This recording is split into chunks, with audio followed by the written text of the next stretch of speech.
All right, welcome back, animal fans. This is the Animal Pakcast. I am your host. My name is Joseph Percher. Joining me today, very special guest, animal athlete, all-time world record, total holder at 242 raw, and all-time world record holder, deadlift holder at 242, Jamal Browner. What's up, man? Thanks for coming on. What's up, man? So, we haven't had a chance because of the quarantine and everything. We haven't had a chance to fly you in and do a photo shoot, a video, and all that stuff, and really give you a proper introduction to all the animal fans. So this will be a good chance. I want to dive into, your history a little bit, and what you have going on now, and what some of your goals are moving forward. But I would like to start because you are the newest animal athlete, and we haven't had a chance to do something like this with you yet and introduce you to the fans necessarily. So I would like to hear what your introduction to the animal brand was, and how you first came across the animal brand. I first came across the animal brand when I was in high school. I always kind of knew about the supplements I took, like the animal pack, not Yeah, knowing what I just knew it was a Vita pack. So it's like yeah, got it from GNC, used it. Like I knew about the cage, I knew about Dan Green. yeah, I watched this stuff on YouTube, but I didn't really know what powerlifting was at the time. I was playing football and running track in high school, so those were my main focuses. So I knew about powerlifting, but I didn't know about powerlifting at the same time. Um, okay, so over time, I just kind of got used to the brand. I started dabbling in different pre-workouts and stuff. I took Fury back in the past, not thinking anything of it. I'm just taking yeah, supplements. I yeah, just I heard it was a good supplement, so I was taking them. So I got to what happened? Well, I first got into powerlifting when I was in undergrad. It was my sophomore year. One of my buddies, I thought I wanted to be a bodybuilder like you, but I'm like, nah, I can't do that. I like food too much. I didn't want to cut down. I didn't want to yeah, lose weight. So that was the tough part about that. So one of my buddies, we've been Instagram friends for a while. He just had started powerlifting, and he's like, "Hey man, you're really strong. You should do powerlifting."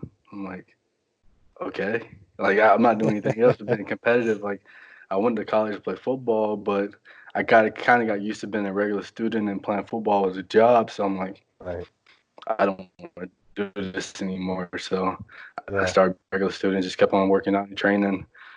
So yeah, then my buddy was like, "Hey, you do a powerlifting meet?" Mind you, the meet I signed up for, I was 2 weeks away from it. So that's I how it always goes, right? so I signed up, no prep whatsoever. I'm just doing random stuff in the gym. I go there, a total like 16, 13 or something like that. Wasn't a bad meet. Yeah. I, that was with no prep. So I'm like, I got there, I won best lifter and all that. Oh, you Everyone was like, won. "Hey man, Oh, yeah, wow. yeah." Okay. They was like, "Hey man, you're strong." Like I think I won by Wilks. But it Okay. like the judges like, "Hey man, you're strong as hell. You should continue this. You go to nationals." I'm like, "All right." So ended up going to USAPL nationals, and I got second in the juniors, which is the age is 19 to 21, I believe, Yeah. and I got fifth in the open. So Wow. First time out, huh? yeah, it's Now, crazy. so were you even hitting squat, bench, and deadlift like just in your regular what you were doing in the gym at that point? Like were those three lifts part of your? I'd imagine you were hitting those because you were training for football and all that. And I know they have you training like for strength and explosive functional stuff. But like so you sign up for this 2 weeks out. Do you even have bench and squat and dead in the rotation at that point? Yeah, I did, but it was more of a bodybuilding style. Like I don't know if you know who Chris Jones is. Yeah. Yeah, I Pump follow chaser. his. Yeah. Yeah, I follow his like his regimen, the push pull thing, Yeah. and that's what I was doing at the time. Then I kind of switched it up. Someone would say, "Hey, yeah, you should hit a couple heavy singles here and there just to get a feel for some weight." And I went to the meet. I think I just sandbagged really bad. I didn't really go all out because I didn't know how strong I was. I was just kind of doing Yeah. some numbers, but ended up going well, so no complaints. Now, like when you were, training for football and all that stuff, did you realize that you were like, did it dawn on you at all that you were probably stronger than most people, or like that you had an ability maybe that other people didn't have? I've always been explosive. Yeah. Um, but strength wise in high school, I didn't deadlift much. Only time we deadlift it was like we had a record board, and only time we did like bar deadlifts, like straight bar deadlifts, is when we're going for the record. Other than that, we did trap bar deadlifts, we squatted, we bench, and we did hang cleans and power cleans. So those are our three main lists that we did. So I didn't really deadlift until I got to like college. So Okay. And now, okay, so you go, first meet, you go win, you move on to nationals, top 5 in the open, first time out. Were you shocked, or did the gravity of the situation even hit you at all? Like where you were like, oh wow, I could be really good at this, or was it um, just something you were interested in? You're like, oh, okay, I guess I'll pursue this. it's a hobby. I mean, to this day, it's still a hobby. It's just something I do Yeah, for fun. It's not like I'm living off powerlifting. sure. Like Yeah, I was a full time student at the time. Mind you, I'm an undergrad, so I'm trying to focus on school, not really, and I'm just doing this for fun. So it's just to keep me entertained and active and being yeah. competitive. I mean, that's the nature of it. So I didn't know how good I was until I went and did the next meet after that, which Okay.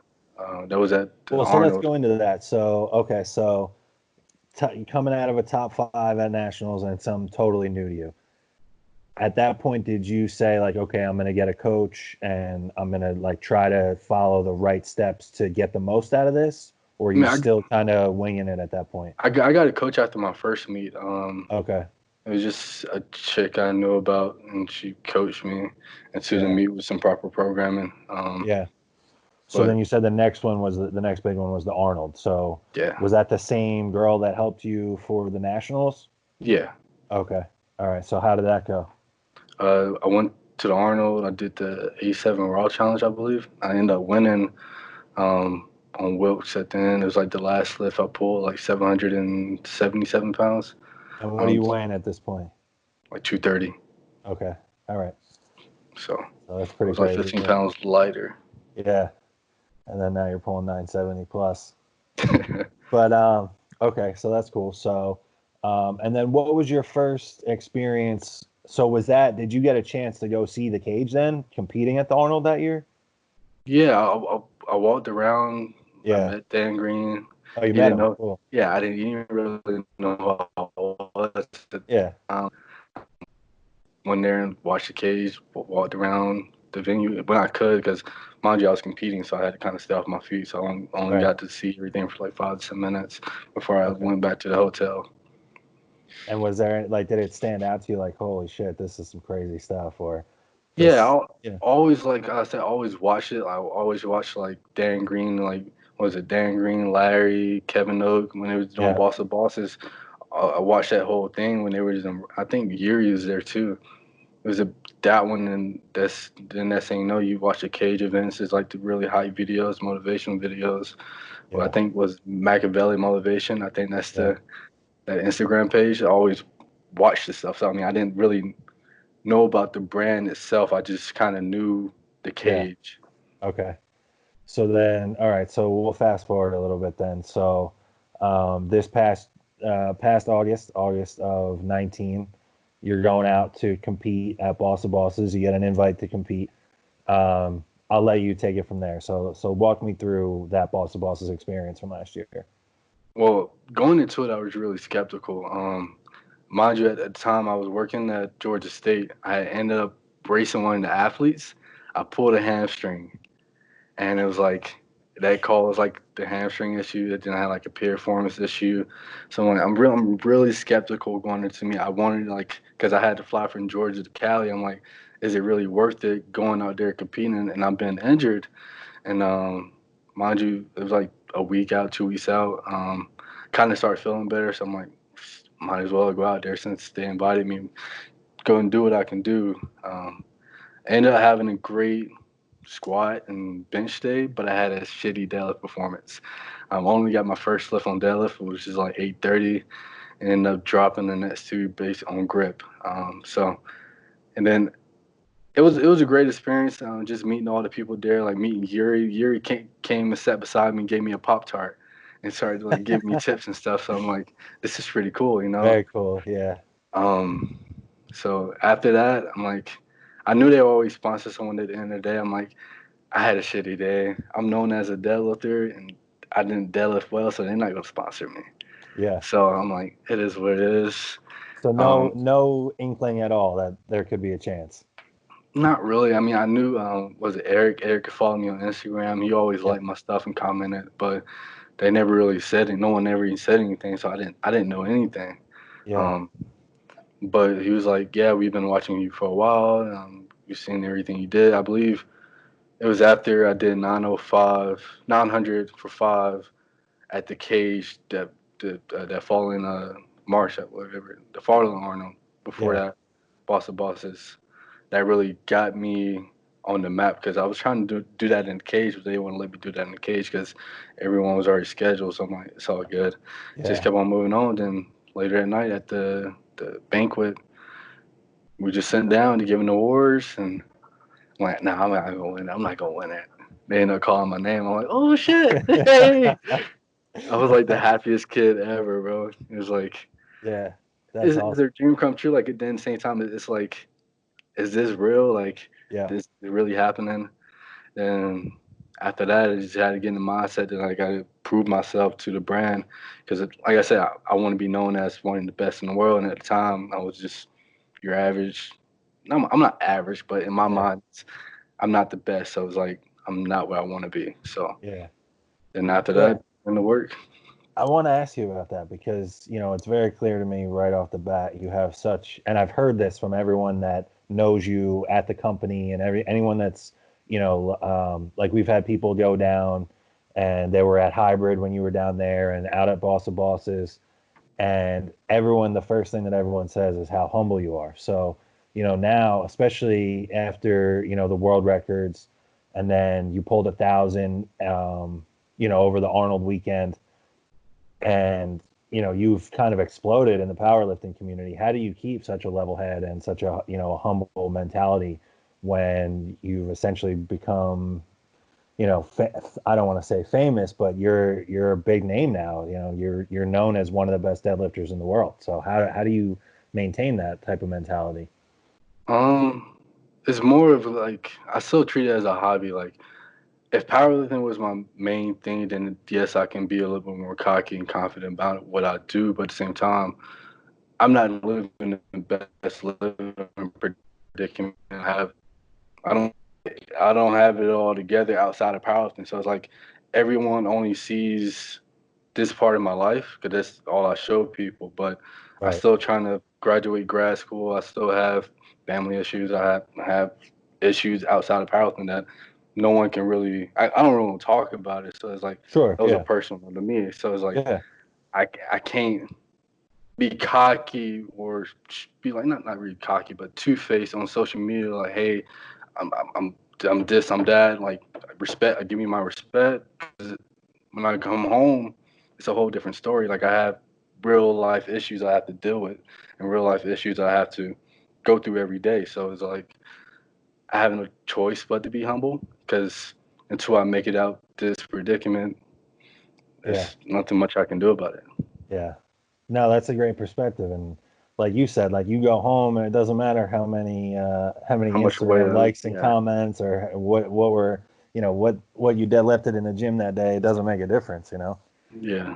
So Um, but so what has that been like though? Because again, I don't want to say that it was like overnight because this is something you've been working at for a long time and you've been very good at it for a long time.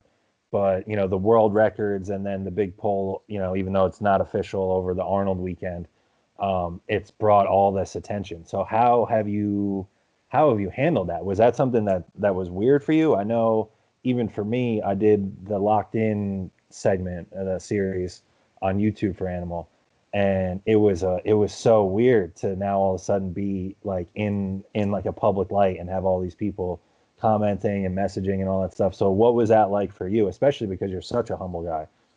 um, I'm still introverted. Like I'm not really extroverted, so I don't really not saying I don't like people, but I don't like people. So it's like I respond to people who deserve of the response, and I kind of ignore those who don't. So um, it's one of those things where I still stay true to who I am when I'm on social media and don't really get out of character. That way, I don't have to try hard on social media to portray a certain image. That's why I only post my training. So like, I train. That's about it. Yeah. You know nothing else about me. Yeah. Yeah, that's a great perspective, man. So I do one of the things that I wanted to ask you about when you agreed to come on. I was really excited about this because of the timing. So we all just watched, Thor pull 1100 in strongman, which Hmm. is a different deadlift style, obviously, and he's using straps. So I'm pretty confident, even if you don't want to say it, I will say it for you. You're gonna pull 1,000 raw in competition. Um, is that something where like you look at that 1100 and you think like I could probably do that under the rules of powerlifting at some point, like set the mark for what the heaviest powerlifting deadlift that ever is? Is that something that you like? You look at long term, big time goals like that, or is it more incremental and you just try to stay within yourself? I mean, I don't know how to explain it. How do I explain this? I know I can do that one day. Like I feel like if I throw a suit on right now with some Yeah, straps, or if I knew how to use it like a deadlift suit, yeah, I think I can do it right now. But yeah, it's like, is it really? I don't really like take risks if it's not worth it. You know what I mean? So it's sure, like, what am I going to get out of it? Just some more Instagram clout. So right, it's like, there's nothing like I have plenty of clout right now that I can't really do nothing with. But it's like right, when they told Thor when they was about to do the deadlift championships, he was going to get 100K for pulling that. Because yeah, at the Arnold, what they tell him, they say, yeah, if you pull it at our event, we're going to give you 100K today yeah, if you attempt it and do it. But he yeah, was like, nah, I'm going to wait and do it at the deadlift championships. When I would think it was still like 80, 90K on the line. So it's like, if I was promised somewhat like if I had a couple incentive behind it, sure. then I would train for it and do it. Like Yeah, yeah. that Well, would be that's yeah, lovely. that's a hell of an incentive to go do that. I mean, damn, that's a year right there for most people if you're lucky. Yeah. So, what do you have your sights on now moving forward? I know that there was a meet, I think up in Buffalo, and now I think with things, it's still very uncertain. So let's say that meet does go on. What meet is that again? I'm sorry. It's the showdown meet. Showdown. It's like the Kern, but Okay. for Raw, it's just knee sleeves on. It's the best of the best Raw. Okay. So, are you shooting for 1,000 there? Like, let's say things open back up and things are normal and you're able to do that. That's November, right? The September. Oh, September. Okay. Um, are you going to be shooting for 1,000? Like, are you going to be planning your training on pulling 1,000 there? Um, that's one of my goals. But at the same time, it's like my goal is to win the money. So it's Yeah. like, and I have to beat John Hack. John Hack has the highest. Well, no, I think Dan Bell has it now, but the highest Wilson like Raw history for a male athlete. So it's like 605 or 608, something like that. My best votes is 589, I believe, if I'm Okay. mistaken. So I will have to put 50, 60 pounds on my total Yeah. At as the a same body standard weight. Yeah. at the same body weight to equal or beat his votes or Yeah. both of their votes to win the money on the line. So um, my goal is to total like mid 2000s, what 2200, so like 2250, 2260. But like my grand goal is if I can meet these is 800-pound squat, 500-pound bench, and 1,000-pound pull in the same meet, which is ridiculous. But Yeah. it's Yeah. after looking at my training, it's more than possible. Like I pull now, well, I squatted like 782 in the midst of a cycle, like a meet cycle, meet prep, whatever. So that was just a random PR. I've benched like 485 in the gym, and my Yeah. best pull is 971. So it's like I have nowhere to go but up. Right Yeah. now, I'm not dealing with any injuries. I'm healthy.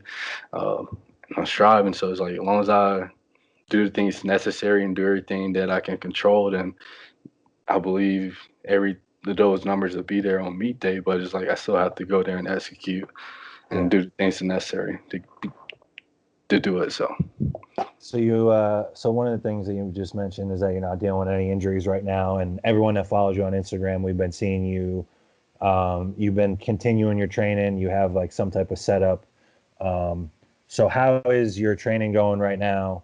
And if you could, give us a little insight on what that setup is that you have, because not everyone has, even a rack or a barbell with weights right now. So where are you training, and then where are you at with your training? Are you in, are you pushing things right now, or whatever the case is? Let everybody know. so right now, well, when the stay-at-home order initiated, Yeah, so my you're gym, so for the listeners at home that maybe don't know, you're down in Georgia, yeah, we just and opened back up. so you're open back up. So you can go, all gyms are open, no restrictions. I can go to gyms that want to open, like LA Fitness and Gold's Gym. They've remained closed since they're a Yeah, global gym. But all the yeah. other gyms are opening back up. Okay. Um, so when the stay-at-home order initiated, two or three people reached out to me and said, "Hey, if you need a place to train, come. You can come to my place." I Yeah, initially went to this guy. He does like personal training. He has the necessary stuff to do like on my basic days of training, which is my upper body and like my secondary squat and bench day. So I was able to do that at first, and he was like, "Hey, I know a guy gym you can go to and do all your heavy stuff." And he suggested me to this guy's gym. He had like some rogue equipment, like 1,000 pounds in plates. yeah, He had a rogue rack, and it was a nice setup. It's really simple. yeah, Everything you need for powerlifting. yeah. It looks like it's Squat. nice and clean, just organized. So yeah, I Is was. that one of those things that you had to screen them first? Like, hey, do you have 1,000 pounds over there? Because I'm gonna need that. Nah, he invited me. I mean, so it's like he knew who I was, and like Yeah, he was just more of like he charged everyone else to come there, but he was like, "Hey, if you come here, I know who you are. I know you'll bring more people around who will pay just to come work out, and on yeah, top of that, I can get deadlift advice from one of the best deadlifters in the world." And absolutely. they thought I was gonna be like a cocky guy at first, like some of the Yeah, other guys training around. Like they started talking to me. He was like, "Nah, he's pretty cool and humble. He's down to earth. He's a pretty simple guy. He's just like us." strong as hell too. Yeah, Yeah. So I yeah. was That's awesome. in It's return. smart for him, like you said, you're gonna bring people around, and look at us, we're talking about it right now. So Yeah. So he was in return for me using the gym. I just kind of helped him with this deadlifting, gave him tips and tricks away because he's kind of new to powerlifting. I believe he's like a year or so ago. He was in the military first, and this is just his next venture after that. So um, I was just helping him out, and it is yeah. what it is. And we're friends Now, now. is So that something, this is a good time to ask, because obviously there's going to be people that, either listen or watch this that are new to you or don't know who you are. So do you offer, I know a lot of guys offer online coaching and programming. Is that something that you do? Is that something that you are looking to do down the road? yes, I work with my coach.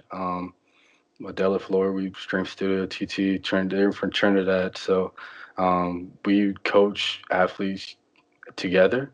One guys, we all do the programming and we do like everyone gives their input on the training and help everyone out. But as of right now, things kind of slowed down because of the quarantine. Most of our Yeah, athletes couldn't train, so it was kind of cloudy and we didn't really know where to go from there. So it's like we're slowly getting back into it. Some of our athletes can access to the gym, but my coach, I mean, he can't even go to the gym at all. Like he's been not training for a month and a half now, so that wow. sucks for him.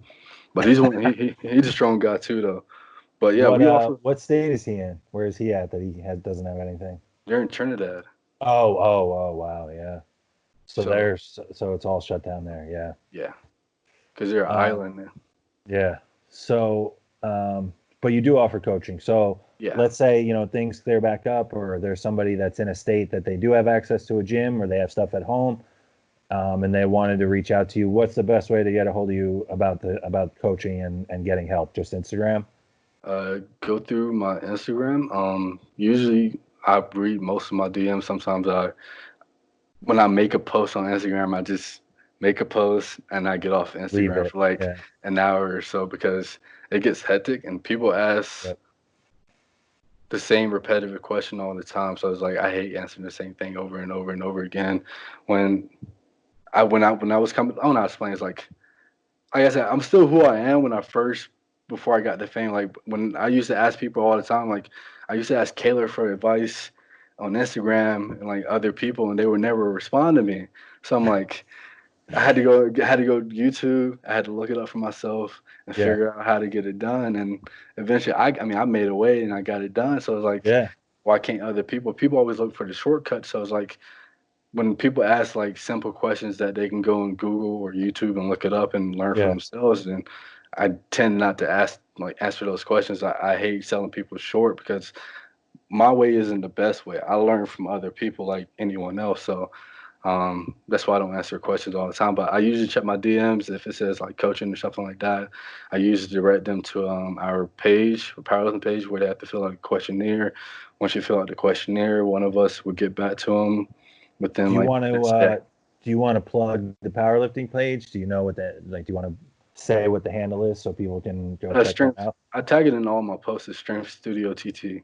Okay. Like you just go to the Instagram tag at the bottom. It's right after the animal and ghost tag. So just Okay. click it, go to the page. If you want to DM the page, you can get all the information you need. One of us will reach back to you as soon as possible. So, Okay.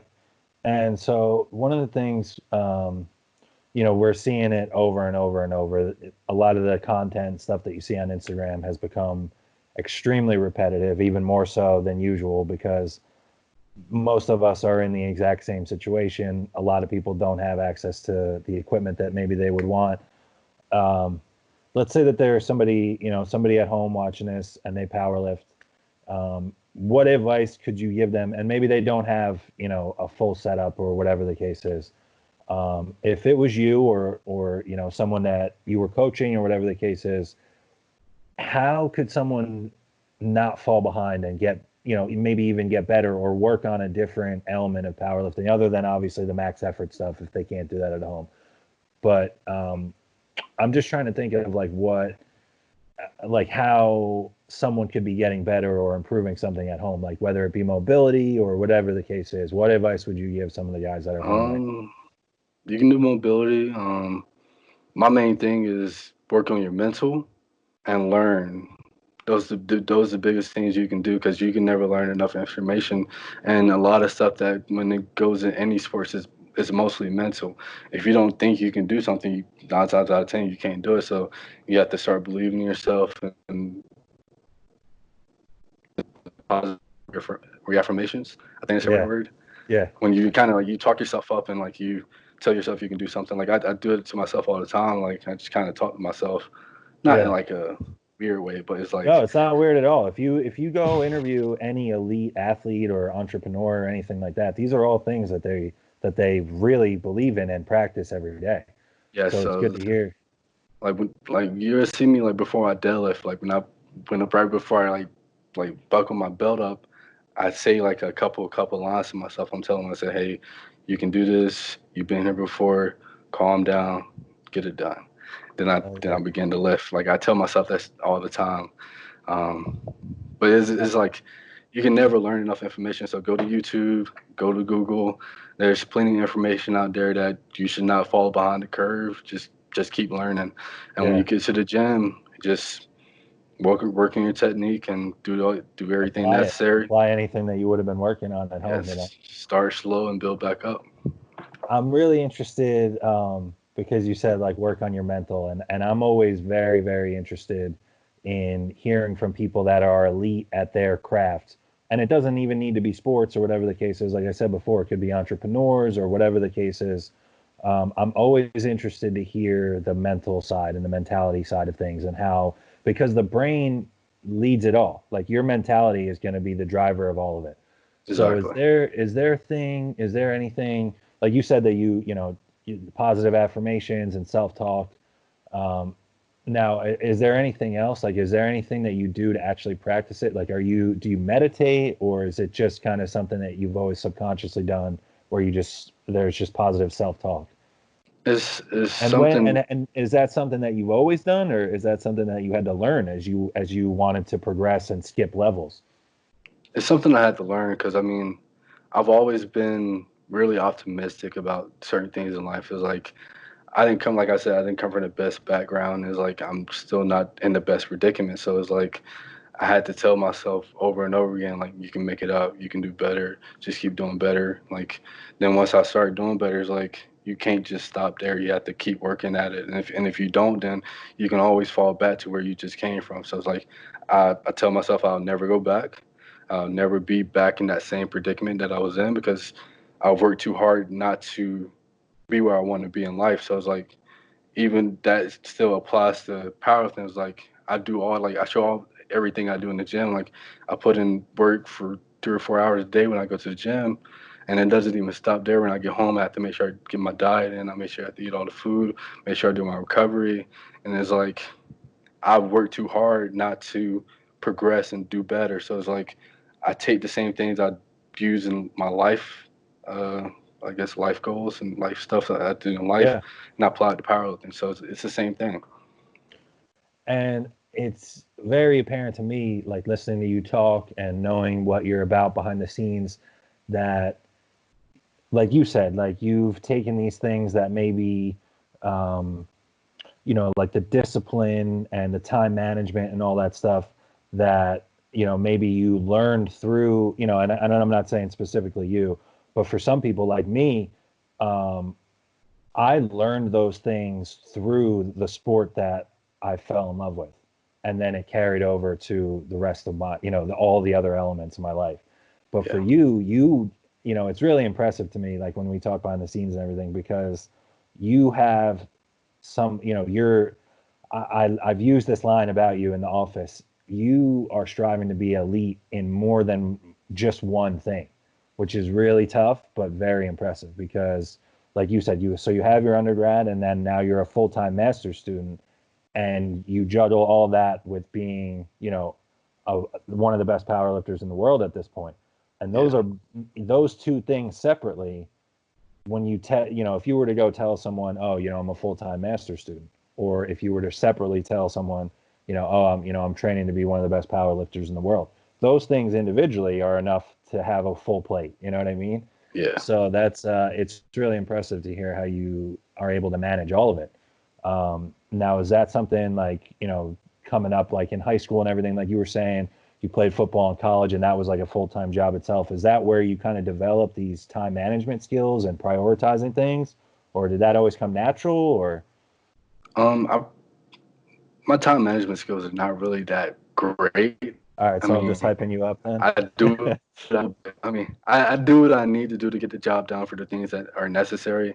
Sure. Like I wake up and I know what I got to do. Like this morning before we did this interview, I had class Yeah. online, so it's like then after that I took like a test and now we're Yeah. talking. So, Yeah. but And in then between that, I later had to you're make some training. food, and Yeah. later I'm training. So it's like it's what I have to do. I mean, I make time. Like sometimes, some nights I barely sleep. So it's like, Yeah. but that's what I got to do for now. And then I sleep on the weekend. Yeah. Um, yeah, it's just it's life. So it's like you just got to deal with it. Yeah. All right, man. Well, I don't want to hang on to you too long. Like I said, I appreciate you coming on. You obviously have a full plate and a full schedule. What can we, let's say things open back up and things are all normal. You said that you have, the meet up in Buffalo in September. What other plans, like what else can we look out for, from Jamal moving forward for the rest of the year here?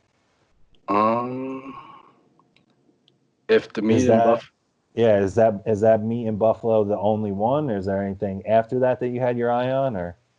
I didn't have my eye on anything really, unless Okay. something comes up. But I was talking to your friends, and they was like, "Hey, man, hey, if the meet goes well, kind of put powerlifting on hold and just go for that 502 and just kind of train for it." So I'm like, I ain't got shit to lose, so I mean, might as well. It's just you got to create hype around it, and it's Yeah. just a social media thing. I mean, Yeah. just the advance. All right, man. Well, very cool. Well, we are, everyone's going to have their eyes peeled and, keep an eye on you pulling that thousand in competition. And like I said, I appreciate you coming on. And, until next time, guys, thanks for listening and take care. Peace.